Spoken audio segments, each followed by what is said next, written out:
Today we follow up on WrestleMania 20 as we take a look at Backlash 2004, and the Podski starts now. The Podski with John Baker. For over 1 year, the revolutionary force in audio entertainment.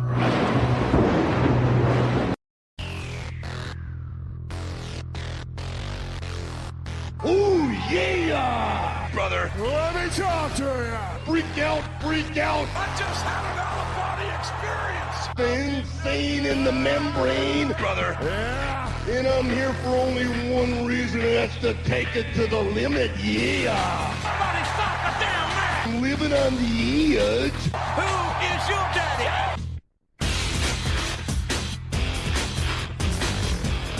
Hello and welcome to the Podski. I'm your host, Johnny Bake Show, and ringside with me is Teddy Mongoose.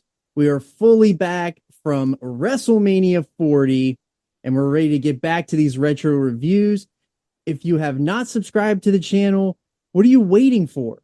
Hit the like and subscribe button. If you're a new subscriber, we thank you for checking out the show. We've seen the overwhelming response here for WrestleMania 15 and the WrestleMania 20 shows. So we're giving the people what they want. We're sticking with 1999 and 2004 throughout the year here on the Podski. So in the weeks where there's nothing going on in 99 and 2004, we'll be doing some really cool stuff. But before I give it to you, Teddy, we are fast approaching the 100th episode of the Podski. And we want to do something special, obviously, for the 100th episode. And we're going to give a huge shout out to our day one supporter, Uncle Jamie. Huge shout out to Uncle Jamie because Huge shout out to Uncle Jamie. huge shout out. He's been the day one supporter. The only request he's ever given us on the show is to do a deep dive on the WWF WCW invasion. So we're going to thank you for being down on your day one-ish with us. And we're going to give you that. So, Teddy Babes, we're back for more Backlash in 2004 with the first Raw branded pay-per-view post WrestleMania 20. So if you want more content on the WrestleMania 20 show, you can check that out in the archives. We did Royal Rumble 2004. We did No Way Out 2004. We laid the roadmap of all the TVs right up to WrestleMania 20. So if you want to check that out in the archives. But where we left off at WrestleMania 20 is where we're going to pick up here, Teddy. So we set the table here. You are our head of the table. You're our tribal goose. So what's these nuggies backstage that we got here? Because I know that there is a ton for Backlash 2004. Podski, acknowledge me. All right. So if you have not been a listener, I really strongly suggest that you go back and check out the groundwork that John and I laid down on the Road to shows, specifically because there are a lot of little nuggets and things that we are going to simply, I don't want to say yada yada, we're going to yada yada over them because we covered them before, right? And there's audio is important because audio is in the archives. So let's pick up with Mania was on March 14th, 2004. Backlash is going to be on April 18th. So I'm starting in April. I'm starting the month of April with the Observers. All right. First big story that I got here is WrestleMania 20 might wind up being the biggest money pro wrestling event of all time. We talked about this before, but just some things to back this up. Dave notes that the preliminary buy estimate was $825. This at this time was trailing the two biggest shows in history, which were WrestleMania 17 and 18. In terms of number of buys, but that price increase that we alluded to in a previous episode from $39.95 to $49.95 was a big deal. Dave still thinks that it could do over 900,000 buys, and off the top of your head, you don't remember what that number was, do you? It was over 1 million, I think. I thought it was, I was going to say 1 point something. So there we go. So this ends up being the biggest grossing show ever.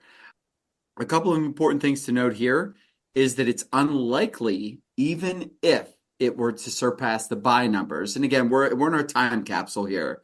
It's unlikely to be the most profitable WrestleMania because of the $5 million the company spent on advertising, et cetera, at that time, which was far and above anything that they'd ever done before. The most important nugget here, and this is the only reason I'm giving some Mania business after we did the Mania show, is we're off of WrestleMania 40. You know, we still got the story being finished, you know, pumping through our veins. And Dave says, and I quote, this was sold more on the concept of the 20th anniversary of WrestleMania than any specific match. While Triple H versus Benoit versus Michaels went on last, it was also the main event. It was also the main event inside the ring, but it was most likely not the most important match as far as selling buys. Most likely, the two most important money matches were Brock Lesnar versus Goldberg, with Stone Cold as the ref, and The Rock and Mick Foley versus Batista and Randy Orton. So I bring this up because, and Ric Flair. Sorry, that was 3-on-2. He also notes that people might have cared about The Undertaker versus Kane and Eddie Guerrero versus Kurt Angle. And this is important because until this year, literally until this year, that was the standard. Like they had a business model that was created at WrestleMania 20 that was sell the event and not the match. And that went for 19 years. Yeah. I legitimately cared more about the match this year than I did the entire event. Yes. And the thing about it is that, and I literally noted, set the tone for the next 20 years until this year. Because this year was the first year. You know what? I do want to sort of take that back, because once in a lifetime was probably where that ended. I don't want to discount once in a lifetime. Twice in a lifetime was a little hokey because it was literally the next year. But that once in a lifetime was a big deal, especially because that was, I believe, the biggest pay-per-view numbers that they ever did. But that doesn't say that they weren't just coasting on it being WrestleMania for all those years. So I also want to note before we get into stuff, there were 16 shows in 2004 that had done over 600,000 buys. Okay. Of those 16 shows, 9 of them were directly related to The Rock and Steve Austin. Wow. So, yeah, and it's a pretty wild thing to think about. The one note that Dave makes is that specifically with Hulk Hogan, he was pushing pay-per-view when pay-per-view wasn't a thing. Okay. And so, and we talked about this maybe on the show some, certainly off the show. Brother, when I was a child, I would beg my parents to get pay-per-views. And it was a no. And it wasn't because they wouldn't have spent the $20 or whatever for me to get it. It was because of the inconvenience of procuring the box, blah, blah, blah, blah, blah. And the only wrestling show that I ever got before we got a dish was WrestleMania 9, because my grandparents lived in the city. And so we were able to get the box for that. No, gotcha. And so that's why Dave says that those early Hogan numbers are deceiving, because it's a huge deal. The buy rate number was much bigger. But I did want to note really fast, the 16 matches or shows that did over 600,000 buys, WrestleMania 17 was 1, 18 was 2, both of those with The Rock. Number 3 was WrestleMania 20 at that time. Number 4, WrestleMania 16. All of these have The Rock in them, by the way, with the exception of WrestleMania 20 as a main event. But Dave notes that, like, people probably bought that show because of him. So The Rock is literally in the top 4. The Invasion pay-per-view, shouts to you, UZJZ, is number 6. And then we have WrestleMania 14 with Austin and Michaels, SummerSlam 98 with Austin and The Undertaker, the Rumble with Jericho and The Rock, which Dave notes that was a Triple H driven show, not The Rock, because that was Triple H's return. Yes. So that was Rumble 02. Then we have Starrcade 97 with Hogan and Sting, WrestleMania 5, Hogan and Savage, Royal Rumble 99 with The Rock and Mankind. Here's The Rock again. Mm-hmm. We have Backlash and Unforgiven 2000. But Dave notes that even though The Rock was in both of those were Austin return shows. And so that's where he's given Austin credit there for those.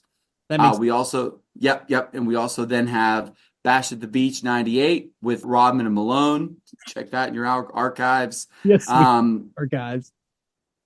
And then we have SummerSlam 99 with the Austin, Triple H, and Mankind. And don't check your archives, baby boys and baby girls. Set your timers because we'll get there. So little interesting business nuggets before we get in. Now, let's talk 2004, bro. Uh-huh. So this one is near and dear to my heart because friend of the podcast, Justin Andretti, the 6'8" Cambria County coroner, I remember in live time him telling me that this was going to happen. And not that I thought that he was kicking rocks and, full of soot, but whatever. I didn't think it was going to happen. In the April 5th, 2004 Wrestling Observer, the WWE announced the beginning of a video on demand type service for its 75,000 hour library of WWF, WWF, WCW, NWA, ECW, SMW, and AWA footage. Plans are a subscription service called WWE 24/7. The plan is to release 20 hours of content every month of old shows.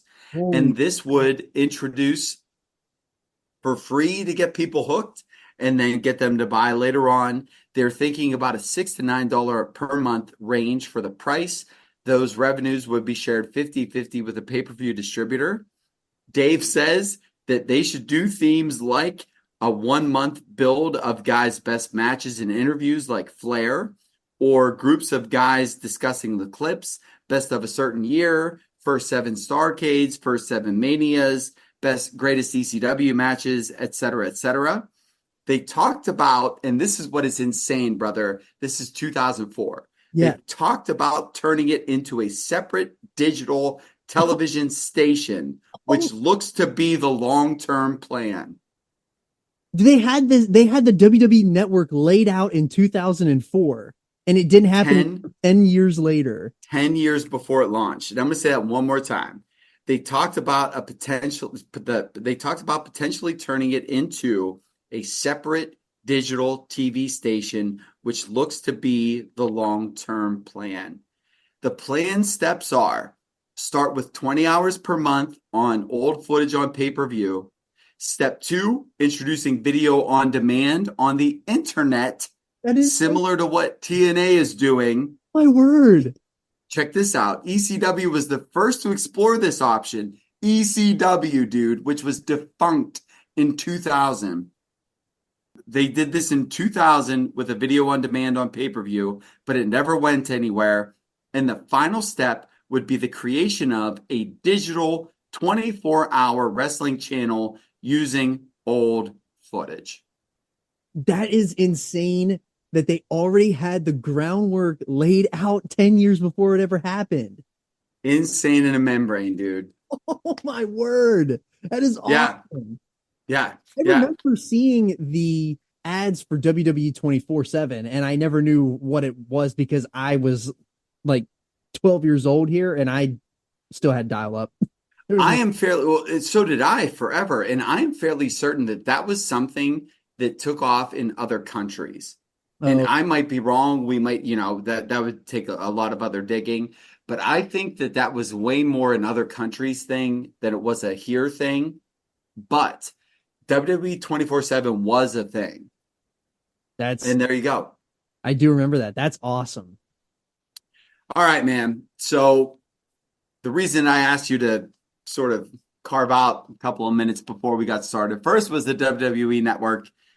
The second is on the April 5th, 2004 Observer newsletter.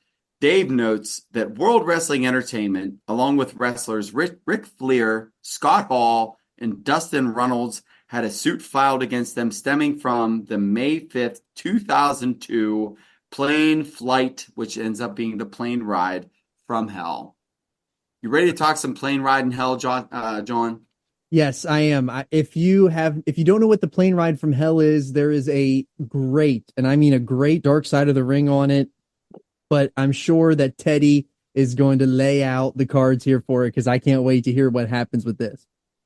So I hope we don't overpromise and underdeliver. We're going to give you an abridged version just because we're talking Backlash, okay? Yeah. But I'm going to read directly from the Wrestling Observer things that were put out contemporaneously in 2004, in April 2004.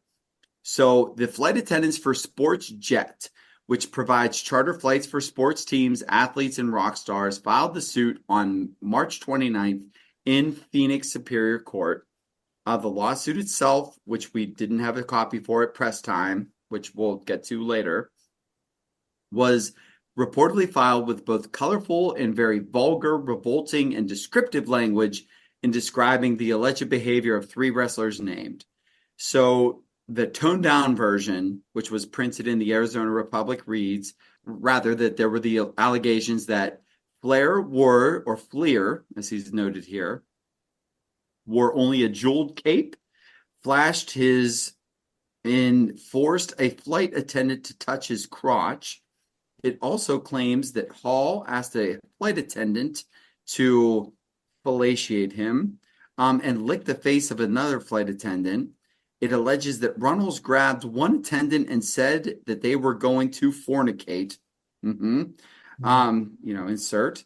And it also alleged that other wrestlers who were not mentioned in the suit reportedly groped flight attendants. Hall and Curt Hennig were both fired in part of their actions due to the flight. Runnels was reprimanded.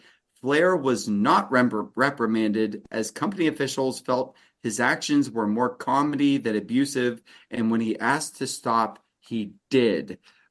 Sidebar, there is a big, sexual deviance suit going on right now, and that is not a good look 20 years later.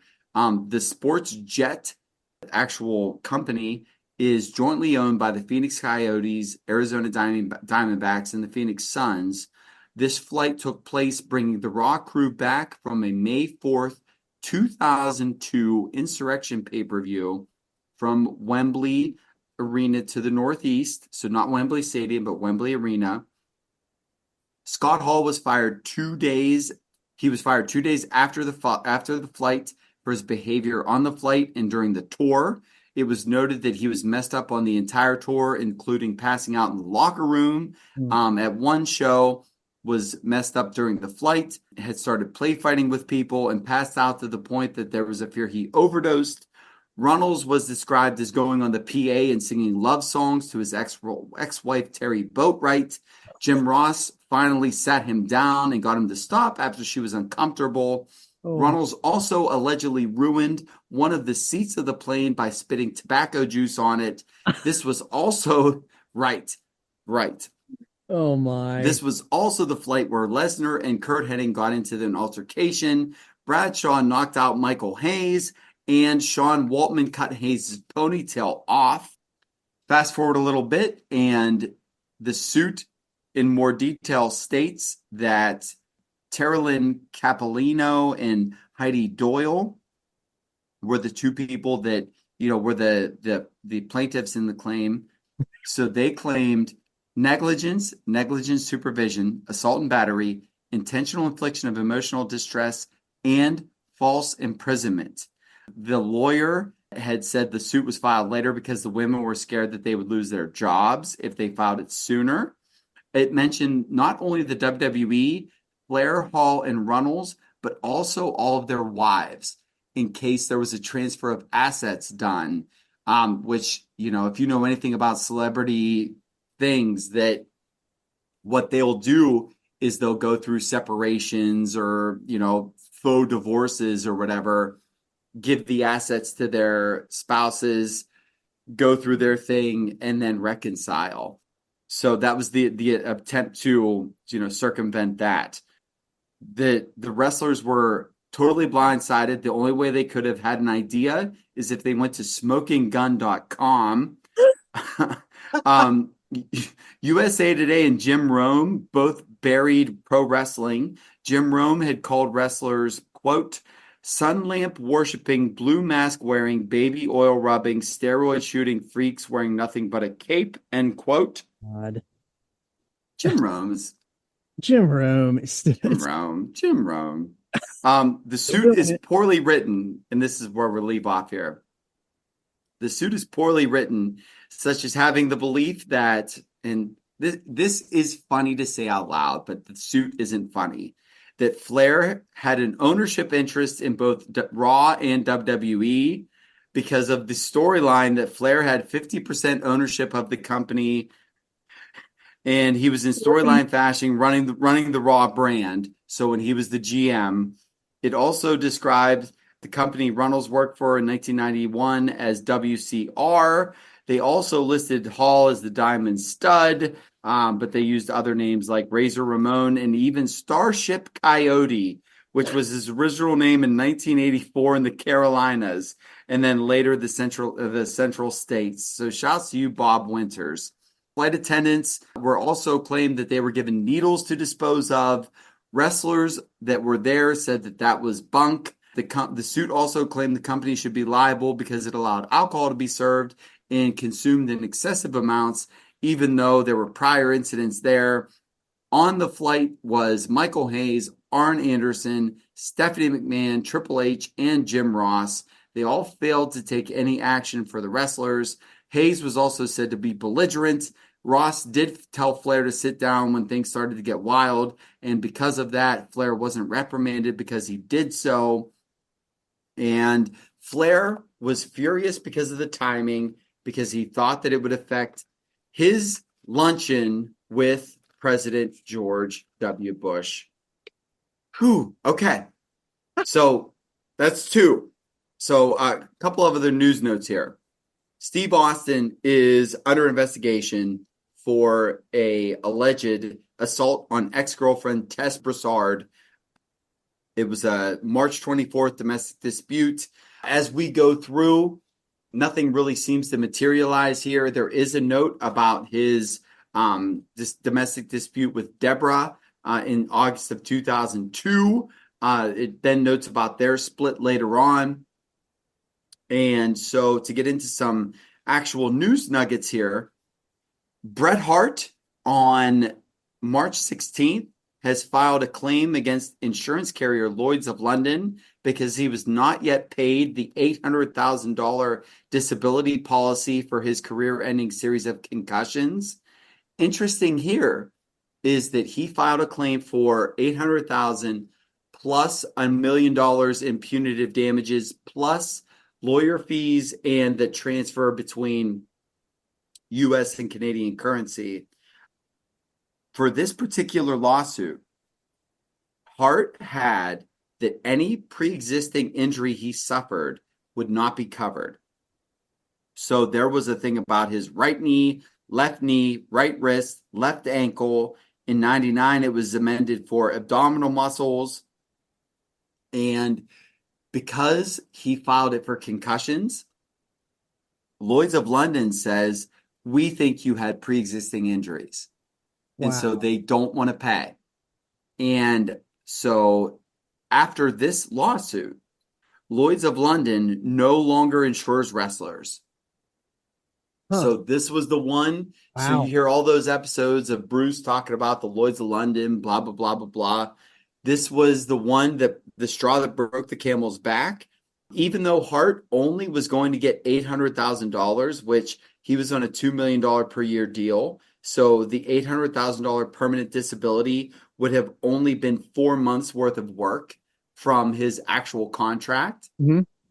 Lloyd's of London had also paid out Kurt Hennig and Road Warrior Animal, both of which that came back to work, and Ted DiBiase, Nikolai Volkov, and Rick Rude.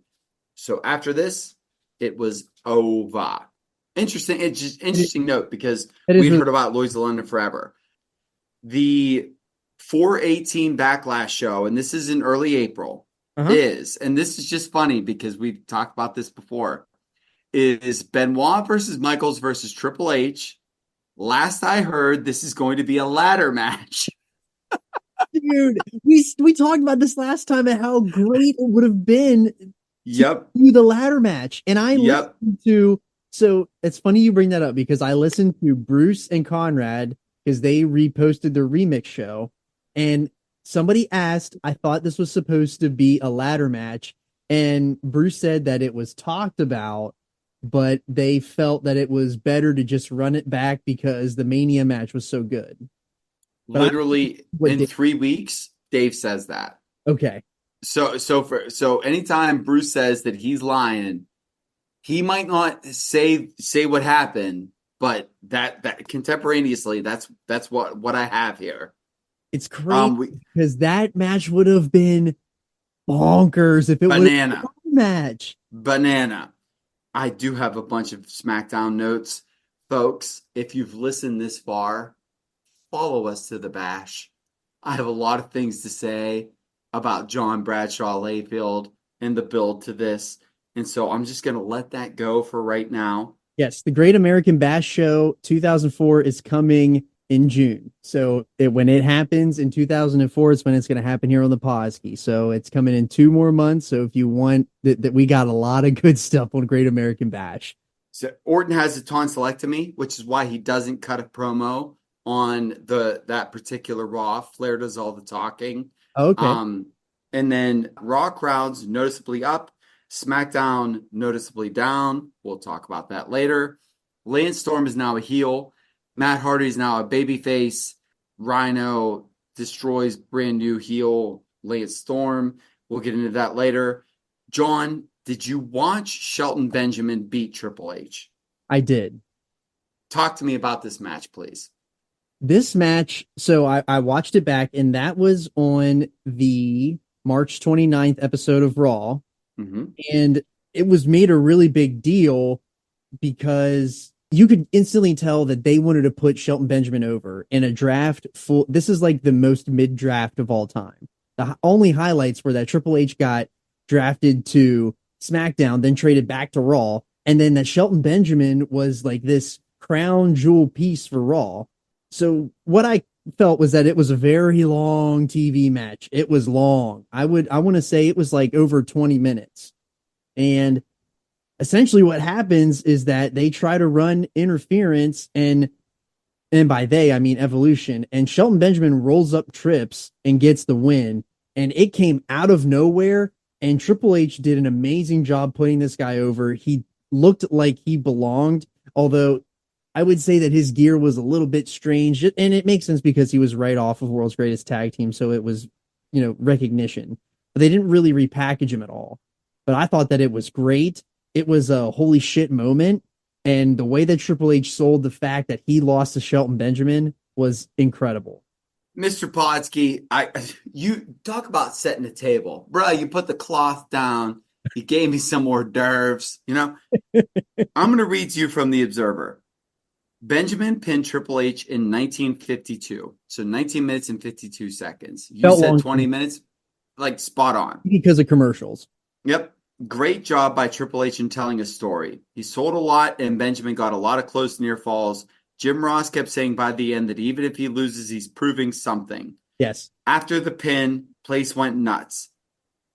And this is why I have this highlighted. There are a number of ways that this can go. It could be Jeff Hardy, where Triple H pins him in 2 weeks and it means nothing.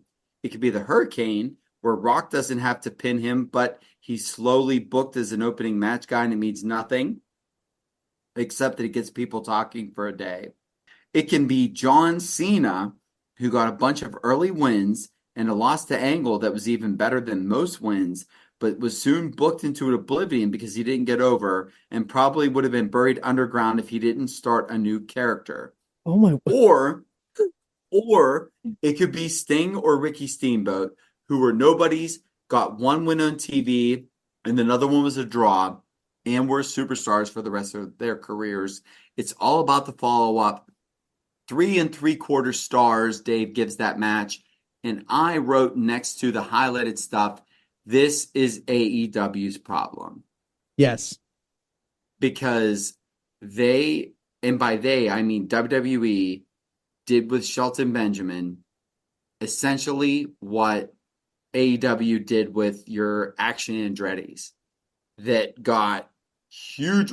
Action Andretti gets this huge win over Chris Jericho. And you don't care about Action Andretti. Yeah. I don't care about Action Andretti. He's a dude. Will Hobbs, and bring Jericho up again. Will Hobbs squashes Chris Jericho like John Cena, Brock Lesnar, Suplex City style. Nothing. And that's, history repeating itself basically in a bad way. So I just thought that was an interesting little note there. I'm glad you brought all that up because that was, I remember that as being a big moment, and they really did try to put the strap on Shelton Benjamin here, and it kind of shows up here at WrestleMania 21 he has one of the greatest spots, but what does he do after that? Other than he's known for having the big spot at WrestleMania 21 with the ladder and then getting his head kicked off by Shawn Michaels later that year. Yep. You got it. So a few little nugs. The marketing department is apparently on the belief that Steven Regal will never return to wrestling. We'll get to him in a minute. Oh, my word. The numbers listed for Brock Lesnar when it came to strength, speed, and dexterity were top of the line numbers for a 285-pound lineman. They were equivalent to what top draft choices coming out of colleges were putting up, but the difference is they also had years of football experience. He notes Bob Sapp, who was a really famous MMA fighter. He equates Brock to him, even though Bob Sapp played for the University of Washington, in that people took a flyer on Bob Sapp in the third round. The Bears actually did as a prospect draft pick. And that was sort of what they were looking at Lesnar like right now in the NFL. For The Rock, and check this out, John. Before WrestleMania, when The Rock agreed to return, he and Pat Patterson, who had guided The Rock's career as a wrestler, proposed to Vince that The Rock wanted to come back for WrestleMania 20 for a dream match. He suggested either Hulk Hogan, Goldberg, or Randy Savage as opponents. Pat Patterson wanted to bring The Rock back for Savage? Oh, what? That would have been nuts. Dude. What? So Goldberg had his thing to do. McMahon wasn't even interested in discussing the other two. So The Rock told friends that he loved doing Mania. But since so many people were new to the business, that him getting pictures with people and stuff was weird. He talks about the success of his previous movies. The Rock has earned $33 million in his last 3 movies at this time. Only going to earn more. Yeah, and so The Rock ain't coming back. But that 2-on-3 handicap match could have been The Rock versus Randy Savage. And I thought that was absolutely nuts. The Rock does an interview where he says about some people are happy, other people want to see you fail. And Dave notes that he knows that The Rock's friends in the business are Goldberg, Foley, Austin, and he would presume Jericho as well because of what The Rock did for him in his career. I also need to note 2 other things. One of them, Heidenreich is... I can't say this without laughing. Heidenreich has disappeared because of an injury, and this will take a second to run through. Nick Dinsmore was given his new character this weekend on the Raw tour. He's called Eugene and plays the role of a backwoods hillbilly goofy babyface billed from Louisville. It's a total comedy gimmick based on the Dustin Hoffman character in the movie Rain Man. Well, they're only a decade late. He's actually supposed to be a cross between that character and the old mighty Igor character of a simpleton with superhuman strength that he doesn't realize he has. The idea is he stops in the middle of matches and waves, runs around shaking hands in the middle of matches. He's supposed to dress all funny, come out with one boot untied and things like that. They are clearly trying to make fun of someone, but I'm not sure who. The plan was to already introduce him on TV doing vignettes. They were filmed, but the decision was to tweak the characters so they may be redone. It's funny because basically everything Dinsmore has learned about wrestling over the years has to be thrown out the window, as they don't want him doing anything mechanically sound and nothing but comedy. Surprisingly, he's jobbed to Cade over the weekend Raw house shows as a type of character that he knows that this is a character that should be put over early on. People also reported he was managing Tajiri, which made people think that at first he was a heel. Actually, people weren't supposed to think he was managing Tajiri. The idea was he's so stupid that he came out when it wasn't his match. Oh my gosh. Yeah, so there's some Eugene for you. Before we get to Backlash, I do want to say that they stopped marketing a Trish Stratus shirt that said "Blow Me." Dave said that he can't believe that it even got to the European shop zone. Wow. Tim White had another shoulder surgery. That was his fifth one. Last match ref was Jericho and Christian. The Dudleys have heat with SmackDown after their first night in because Bubba has a rep for working stiff, and there was a feeling that Devon took liberties with the Bashams in their first night in. They said that that'll probably stop because they're going to program them with Rikishi and Scotty 2 Hotty, and Rikishi don't stand for that. And then as far as Stone Cold Steve Austin goes, there's a lot of stuff about their contract negotiations that basically looks a lot like all the things The Rock just got from TKO. Like it's Stone Cold like wanting naming rights for things, catchphrase, etc. And notice this Big Rock TKO deal literally just came in because The Rock was able to brand himself as The Rock. Like Dave notes that he was calling himself Dwayne, quote unquote, The Rock Johnson, because he was scared that they would not renew a deal, which they did not. And he was Dwayne Johnson for all that time. And so he was trying to sort of do the best of both worlds while he was with WWE. And Stone Cold's basically doing the same thing there. We already talked about the ladder matches off. Dave says because the Mania match got over so big, so that was why. There's a couple of other changes in there, but I do need to say that unfortunately, Terry Boatwright and Sean O'Hare were let go before Backlash happened.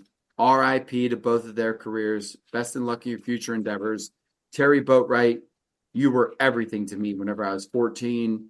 And then finally, Edge broke his hand in one of his first matches back on March 30th. We talked about Dave saying about how big of a deal he was, and he broke his hand giving in the match. He was teamed with Maven versus La Resistance, and he was wearing a cast after that.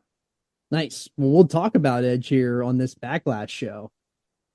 But that was a whole bunch of talking. So. That is a lot. That's so much good nuggets. There's a lot of good information in there. A lot of stuff I didn't even know.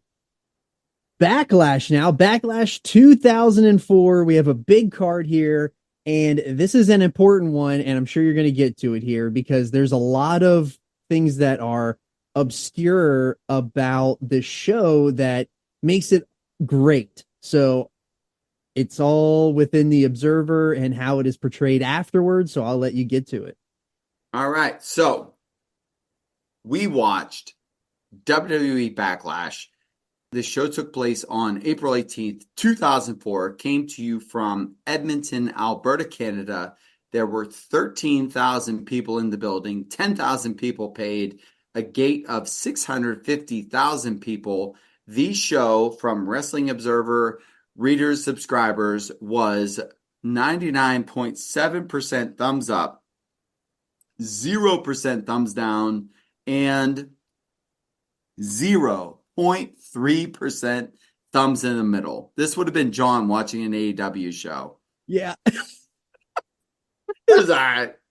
It was all right. All right. So, and that was from 325 votes. So, overwhelmingly, this was a thumbs up show. Best match, and I can attest to this because Jay Bay had texted me before we got on here. Best match, 190 votes, was Orton and Foley. But second best match, and it was close, was Benoit, Michaels, and Triple H for the title. Worst match, overwhelmingly, Tajiri versus Coachman. Second worst match was Hurricane and Rosie versus La Resistance. Also receiving votes, Victoria versus Lita and Edge versus Kane. Jay Bay, Johnny Bake Show. Talk to me about Backlash 2004. Yes. So they kick off the show. First, I want to say before we get into it, I would say that this show is 100% a big thumbs up.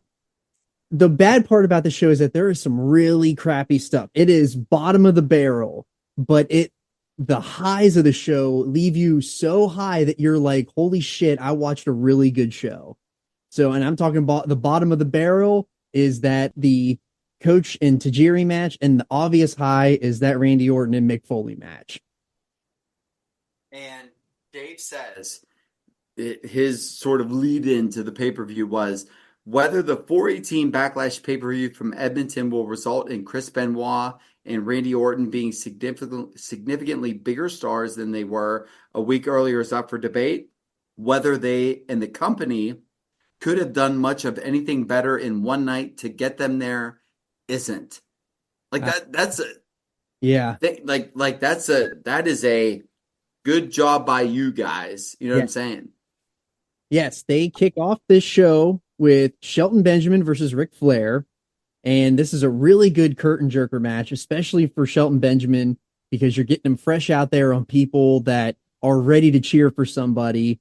And you put him out there with somebody like Ric Flair, who is going to get you over no matter what. He's a mainstay. He's a rudder in the water. He's somebody that you can put out there, and he's going to let you know whether or not they're going to be good enough to work and if they deserve the push that they're getting.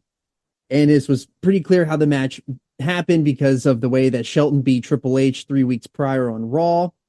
The one thing that I want to note here is I believe that because Ric Flair is not in the company currently, they changed all of the music for Ric Flair. It is not the traditional. It's not the traditional music anymore. It's different. So if you go back and watch the show, his music is tweaked. Really? So he doesn't have the Space Odyssey music. It is, but it's not your traditional Space Odyssey. It's tweaked ever so slightly.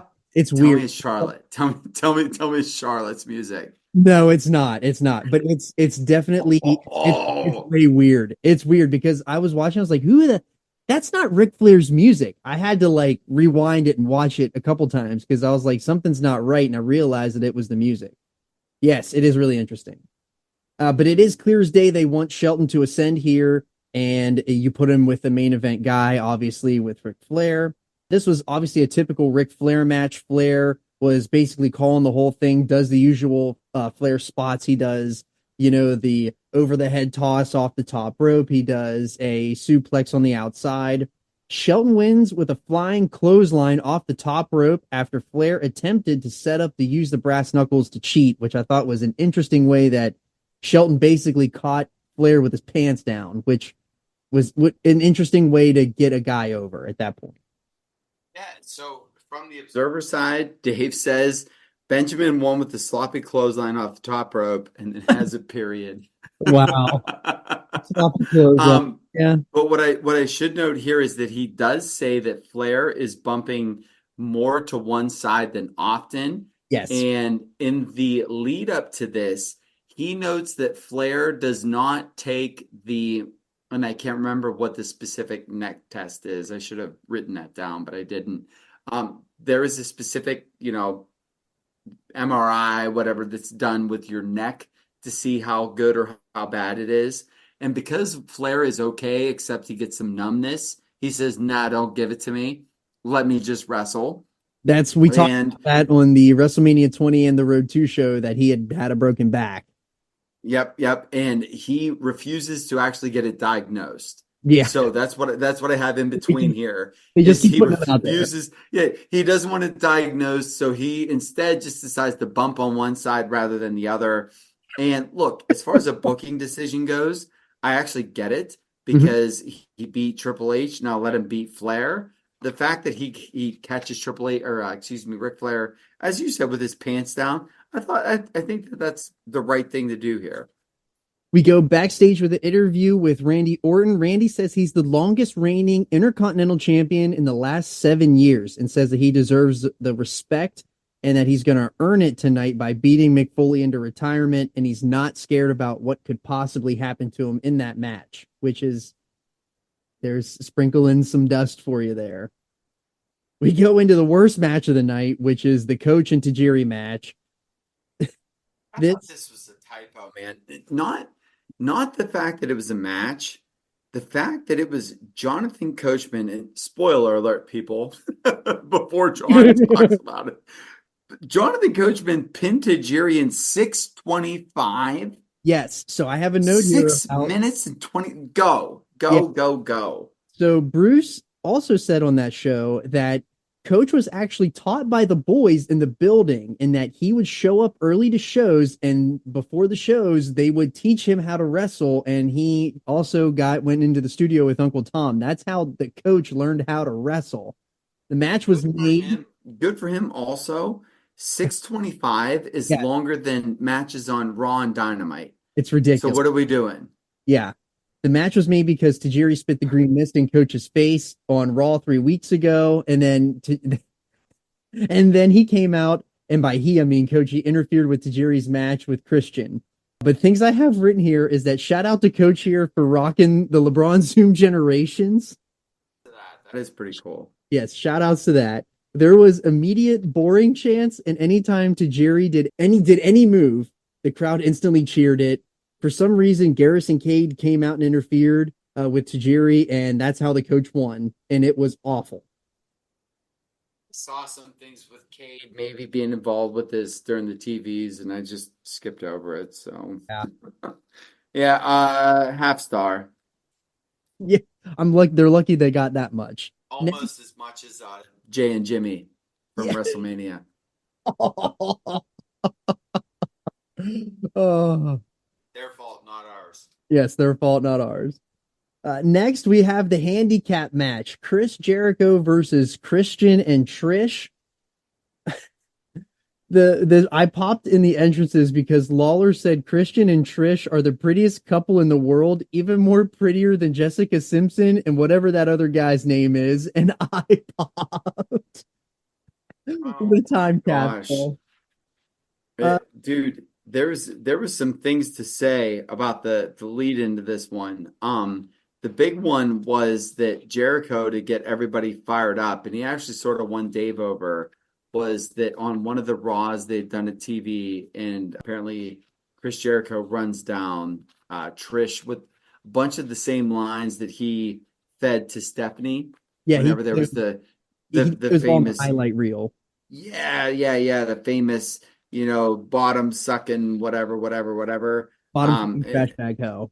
Yeah, there you go. And so Dave noted that one. So go ahead, John. He abbreviated that out because he was like, and then he abbreviated it, and he's like, do you know what that is? And then the crowd figured it out, and then they popped huge for it whenever he said it.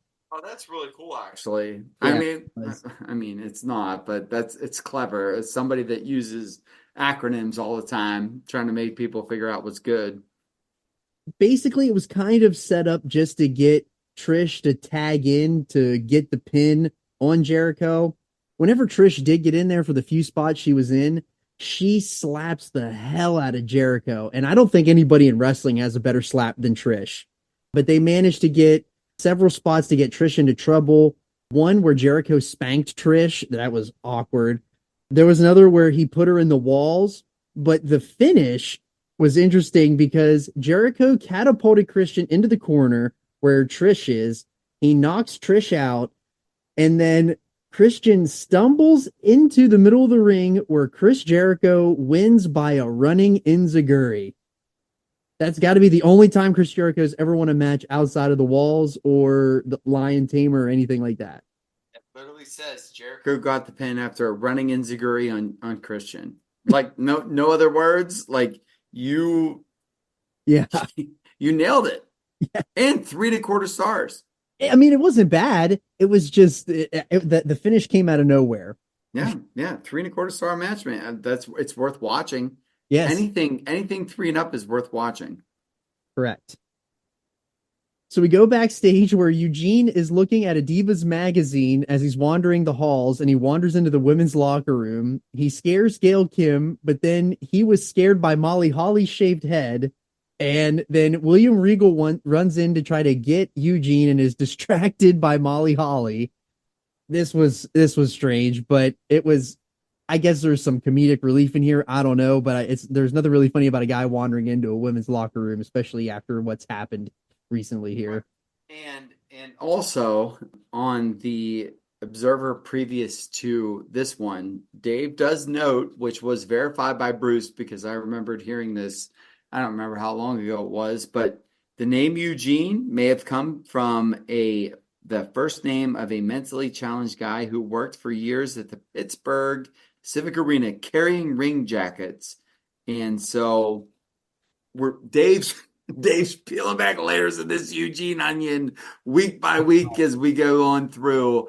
And so, here we are. Well, now we go into the Victoria versus Lita match for the women's championship. I didn't think it was a bad match, but the women here they're just not highlighted, and it was clearly a let up spot from the Christian and Jericho match to get you to the big match, which is the Randy Orton and Mick Foley match, which is the next match. What did you think of Lita's entrance? Like, do you think she was well received? Everybody left after that one. Like, it was a big and that could have happened. Yeah. The only reason I ask is that the note here was that Lita has a certain cool charisma that could make her as big of a star as she once was, but her wrestling isn't holding up. And so, like, I'm trying to put myself back in 2004.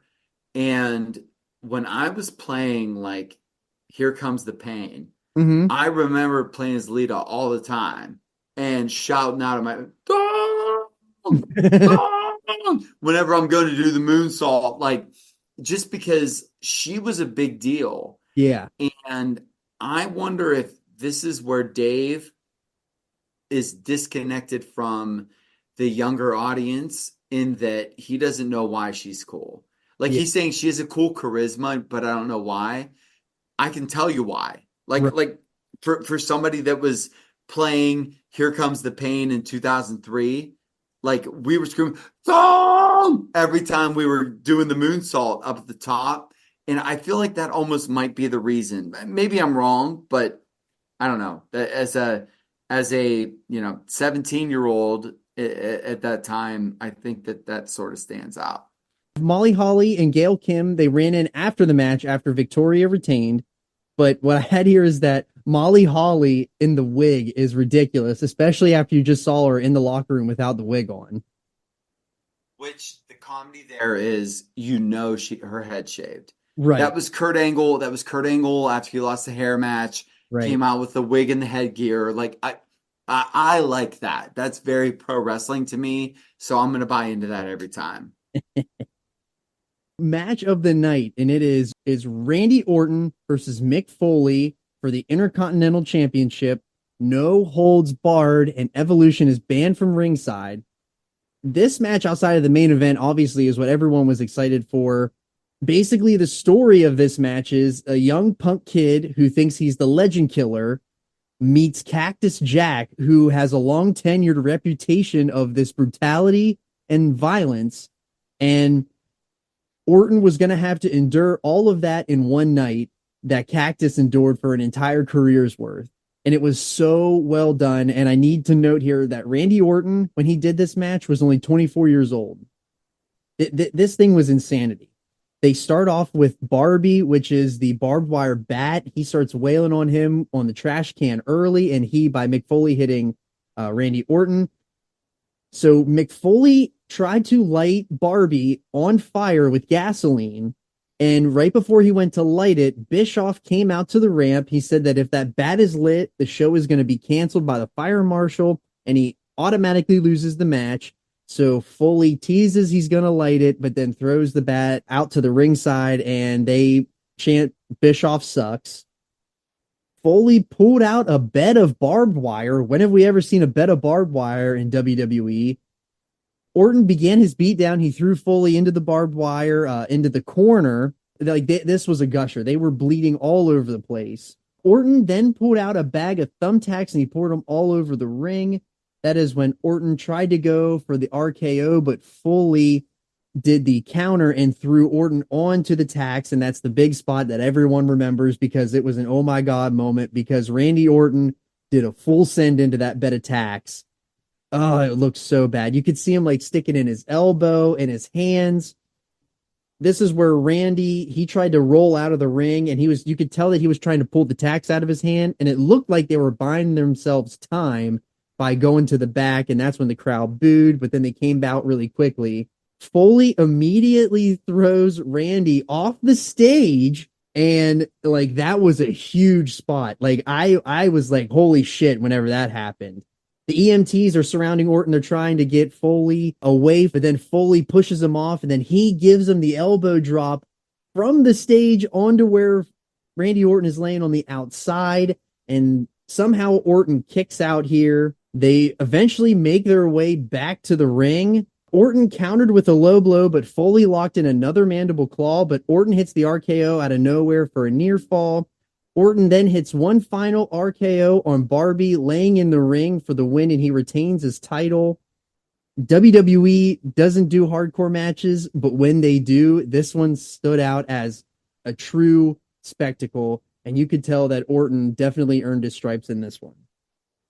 I don't like hardcore matches. Neither do I. But I love great hardcore matches.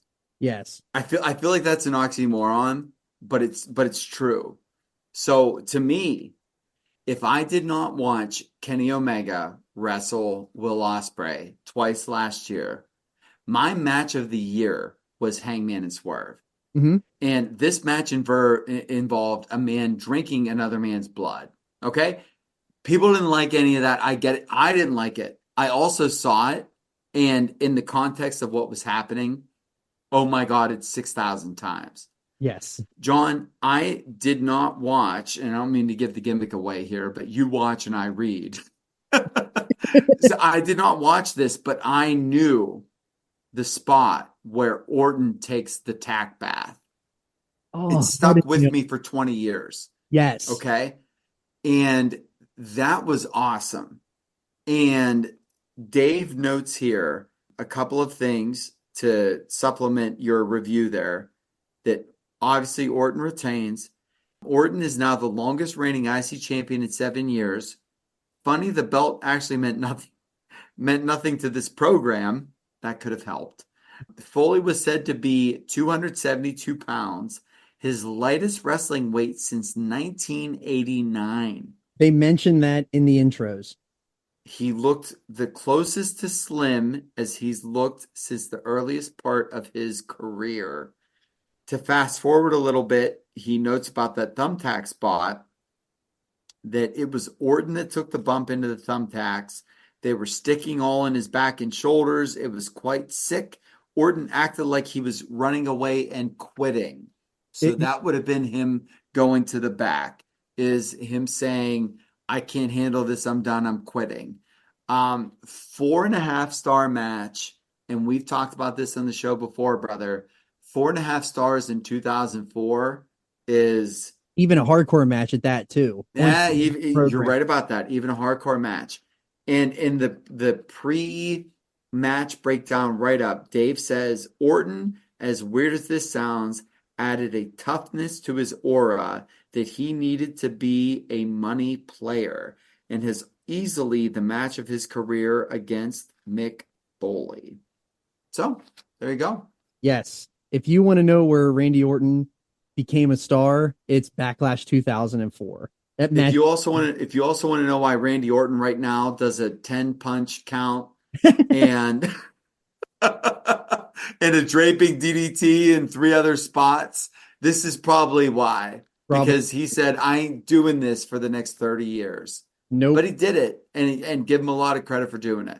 Yes. They immediately go backstage with Evolution, and they're congratulating Orton on his win. Triple H tells Orton that he went from being a legend killer to a legend himself. And then Todd Grisham ends up stopping Triple H for his interview and asks how he feels about his chances of winning the title back. And Triple H says never bet against him. We go to the biggest let-up spot in probably wrestling history. La Resistance versus Hurricane and Rosie. And I'm telling you, people clear. That's a hell of a segue. It is a hell of a segue. We go to the biggest wrestling spot in history, and then you say Hurricane and Rosie versus La Resistance. The only thing that I have to say about this match is the only thing I could think of while watching it is beautiful Bobby Winters and him just sitting there saying piss break, because that's basically what this match was. But Hurricane and Rosie win, and they win because Eugene, he comes out, he wanders out to the ringside. He got a really big pop by the crowd, and Regal tries to get Eugene out of the ring, but La Resistance is kind of distracted by it, and that's how they lose to Hurricane and Rosie. This match was designed to be a dead match with the idea that it would enable the next match to get over. They absolutely. So there you go. 1 star. We go to our semi-main event, which is Kane versus Edge. So we have Edge here working with the broken hand that you mentioned. Kane slams Edge's cast onto the steps in the ring post, and he started working over the cast in the ring. The crowd started chanting for Bret here, Bret Hart, since Earl Hebner was in the ring reffing. The surrounding crowd shut them up quickly. So if you watch this match back, you notice pretty quickly that the surrounding fans, there's a group of like 4 dudes, and they don't shut up the entire show. And the crowd has basically had it around them, and they all point at them, and they're just yelling, shut up at them. We dealt with that on Friday at Mania weekend. We did deal with that. Check that out in the archives. Earl then stopped Edge from using the cast as a weapon, and Kane capitalized on it. Edge went for the spear, Kane ducked out of the way, and Earl Hebner narrowly escaped. This gave Edge the opening to use the cast as a weapon, and he did. Edge spears Kane after blasting him with the cast, and Edge gets his win. Okay. Dave says 1 star. I don't think people bought the finish. No. The crowd was more into the "you screwed Bret" chants early for Baby Earl, but we'll get to Baby Earl. We will. Like, I think that this match was supposed to be a bigger deal than it ended up being, but hey, man, we have a superstar main event, so go ahead. Yes, I'm glad that you brought up Baby Earl because I have it in my notes here. So we have the main event, which is Triple H versus Shawn Michaels versus Chris Benoit for the World Heavyweight Championship. The package that they did made this feel like a really big deal, and it was the greatest main event in WrestleMania history, and now it's going to be the greatest rematch in history. Shawn obviously gets booed on his way out because they're in Montreal. Huge pop for Benoit. This dude was sticking the Canadian flag up his nose. Yeah. Ruin the life of their hero. Hump the flag. You know what I mean? Like, and I'm glad that they could read the room. Good on them for reading the room at that time. Yes.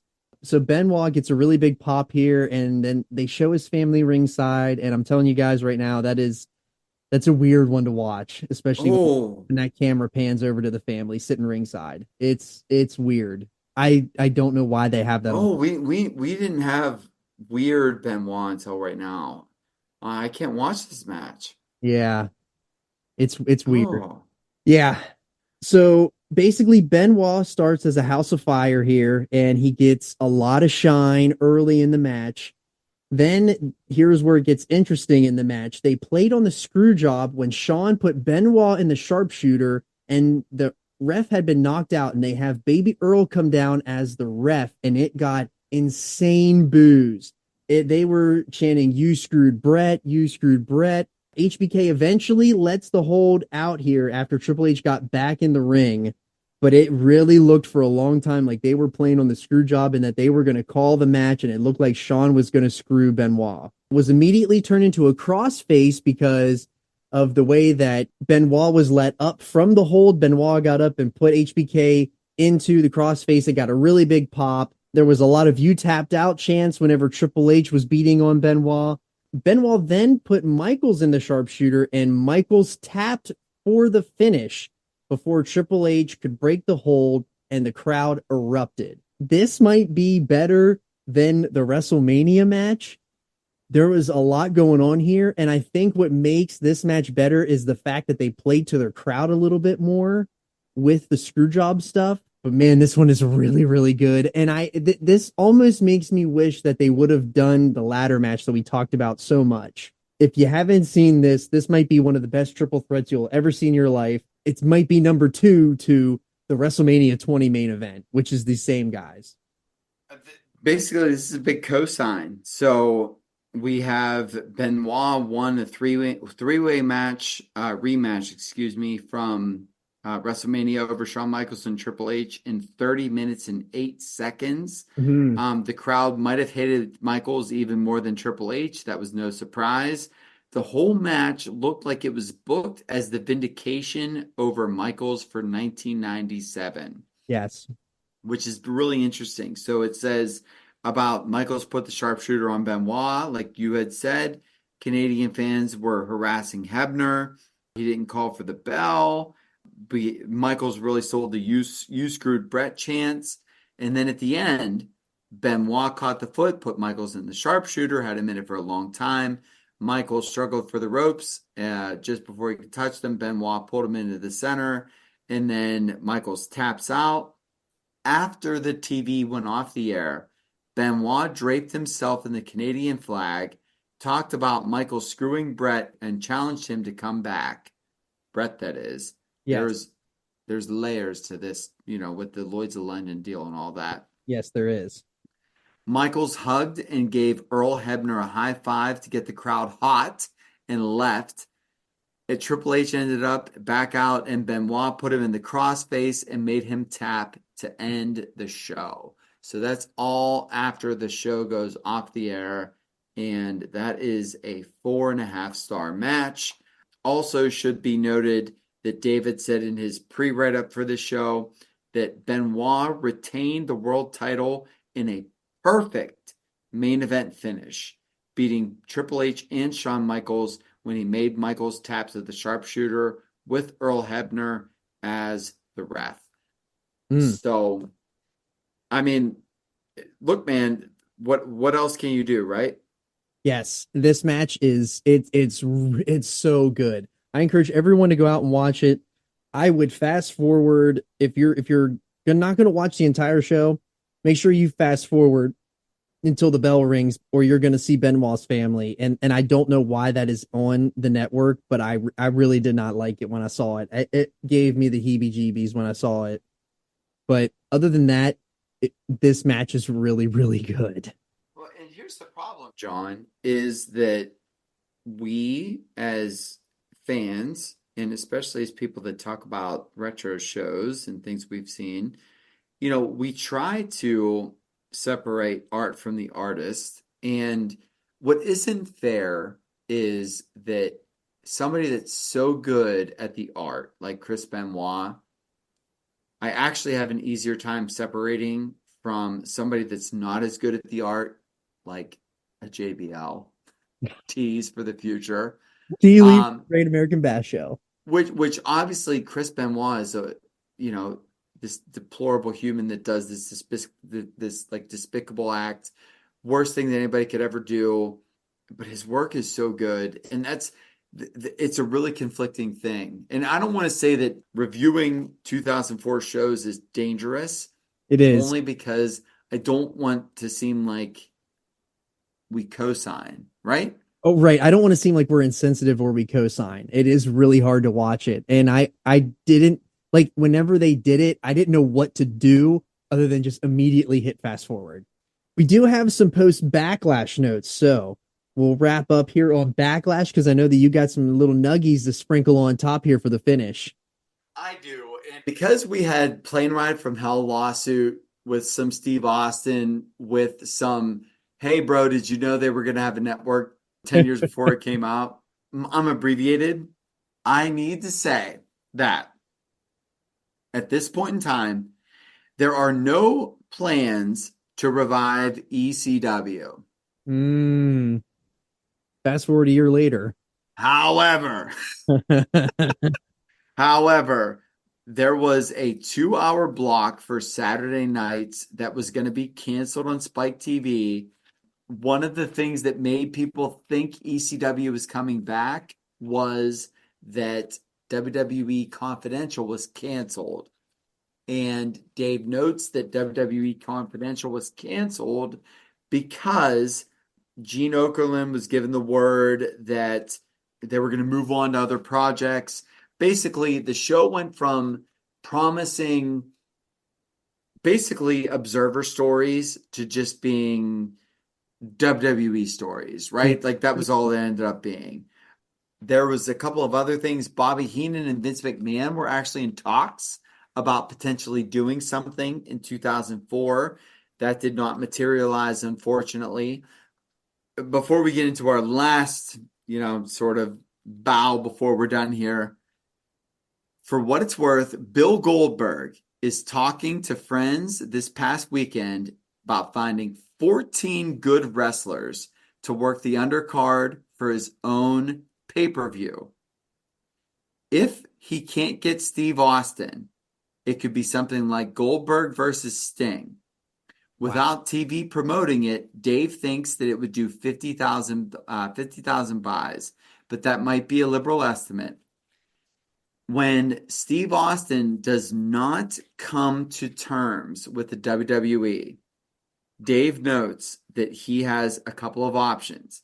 So he says Austin has not wrestled since 2003 against The Rock due to neurological damage from his neck, but he's open to wrestling again, whether it be in the WWE or elsewhere.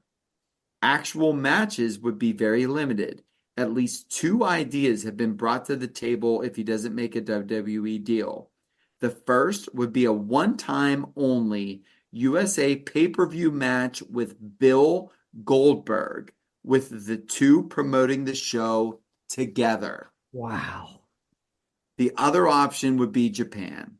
And I'm going to yada yada over Japan because we were on the cusp of a independently promoted Steve Austin versus Bill Goldberg pay-per-view in 2004. That's insanity, especially with what we know that happened literally 15 years later. And how about this?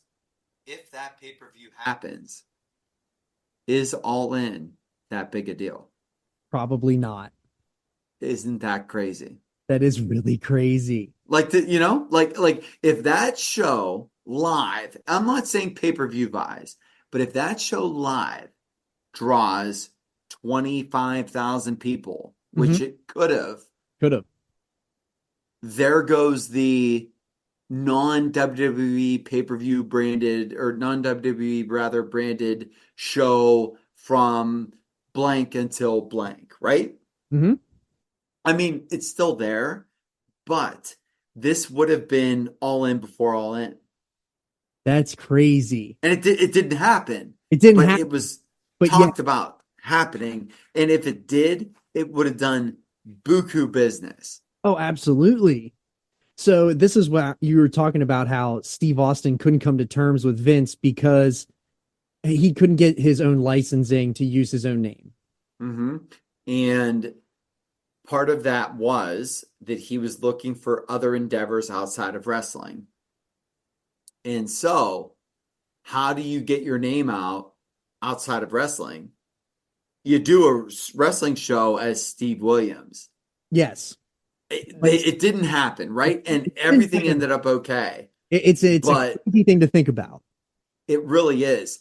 And it also, reading this, like, the universe works in weird ways, man.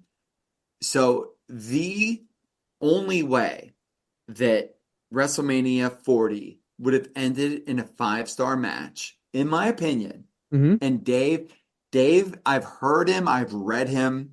He has said this match was great, but it wasn't one of the greatest I've ever seen. And if you say that and you give a match 4 and 5 or 4 and 3/4, bro, that match is on the same par as Shawn and The Undertaker. Like it means it's an all-time match, right? It does. It does. If The Rock came out and Stone Cold's music hit, it's a 5-star match. It absolutely 1,000%. Dave wouldn't say it out loud, but that's a 5-star match. Absolutely. I 100% agree with you. And the crazy thing is that music didn't hit because the idea behind the scenes is that if Austin isn't the main ticket, you better pay him like he is. Yes. And we just found out The Rock got $9 million for doing just one match. So How you much think were about what they asking? Stone Cold was asking for. I don't understand why they wouldn't pay him. But that's another discussion. The answer is, John, the answer is that seriously, they did all those numbers and they got all this stuff without paying Stone Cold $5 million for 30 seconds. Yeah, that's true. And I also totally respect Austin for being like, brother, yeah, you want me? Pay me. Yeah. I can't be mad at that. But this, you can see where this came from here. Yes. Where 2004. Yes. And he's like, I'm top guy. I want all the top guy money. Yes. And I can't be mad at him for saying, I'm a top guy, give me the top guy money. And I'm not saying that he was asking for $5 million, but I bet you that it was not cheap. No. And with the idea being, you want me to do the main event spot in your main event to crown a new champion with The Rock. Yes. You already have The Rock. Where's my money? Yes, I totally agree. What a great that's a great dismount to this show. Because I have John Laurinaitis stuff, and you know what? I don't want to talk about John Laurinaitis. So yeah. So I'm leaving it at that because we just watched one of the best Manias of all time. Agreed. We saw one of the greatest main event finishes of all time with possibly the best 6-minute segment of any main event in Mania history. And we finished talking about something that tied to 2004. Let's finish there. Yes. So we thank you all for listening to the Podski. If you are new to the channel and you are not a subscriber, please subscribe to the channel. We're trying to hit 500 subscribers by the end of the year. That's the big goal here now. So, Izzy, let's go. Yes, if you are not a subscriber, please subscribe to the channel. And if you want more 2004, we're giving it to you because we're going to do Bad Blood 04. We're going to do Great American Bash 04. We have a lot of 2004 stuff, but we're also going to be bringing back 1999 with next week as David Arquette gets crowned the WCW champion. We're going back to 1999 for that one. That one's going to be a brutal watch for me, I'm sure. But we have a lot of good stuff. We have, yes. Brutal watch, but it'll be fun to read about. It's going to be so much fun to read about. We have so many good shows coming up here on the Podski. Like I said, we're sticking with 1999 and 2004. And in between there, we're going to sprinkle in some really cool stuff. So remember to subscribe, download, rate, review, and subscribe. We thank you for listening, and we will see you next time on the Podski.